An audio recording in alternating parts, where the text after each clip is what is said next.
2 spoon பைத்தம்பருப்பு, actually கொஞ்சம் வெந்தயம், அப்புறம் 2 கப்பு வந்து துவரம்பருப்பு,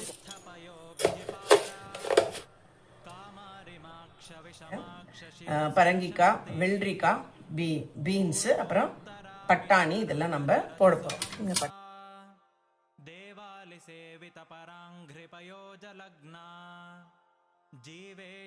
இப்போ நான் வந்து இதுக்கு தேவையான அளவு தண்ணி ஊற்றுறேன்.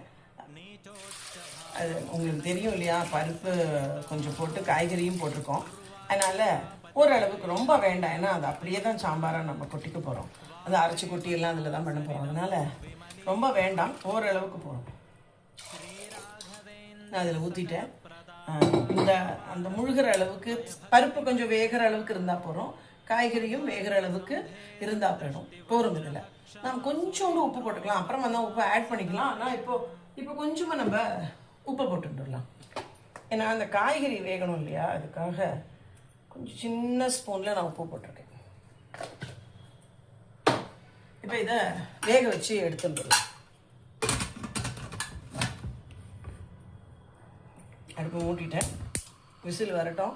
அப்புறமா நம்ம இதுக்கு உண்டான அந்த மசாலா என்ன வறுத்து அரைக்கணும் அப்படிங்கிறத நான் சொல்கிறேன். அப்புறம் கடலைப்பருப்பு, ஃபஸ்ட்டு உளுத்தம் பருப்பை வறுத்துட்டுலாம், அப்புறமா கடலைப்பருப்பு போடலாம். ஏன்னா ரெண்டுமே நான் 2 ஸ்பூன் கடலைப்பருப்பு, இப்படி தனியா, அந்த தனியாவை போட்டிருக்காங்க. தனியாவையும் சேர்த்து வெந்தயம், 2 வெந்தயம், அதையும் போட்டு வறுக்கணும். சொல்கிறேன் இல்லையா, பைடிகை மிளகான்னு நல்ல கலர் கொடுக்கும். ஆனால் வந்து அதில் உரப்பு இருக்காது. அது ஒரு 3, நம்ம மிளகா 1, 2 இல்லை 3 போட்டுக்கோங்க. காரத்து நான் 3 போட்டுக்கிறேன். அது வேடியும் கட்டியாக இல்லாததுனால நான் பொடியாக போட்டுக்கிறேன். கொஞ்சம் பெருங்காயம், கடைசியில் இப்படி தேங்காய்,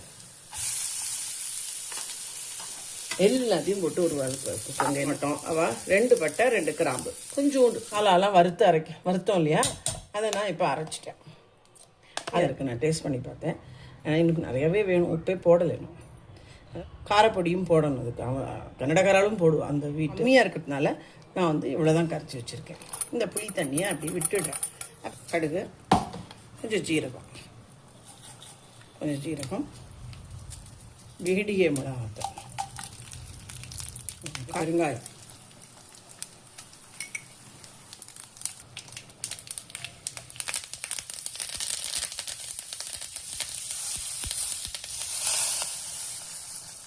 கொஞ்சம் கொத்தமல்லி போட்டு இறக்க வேண்டியது தான்.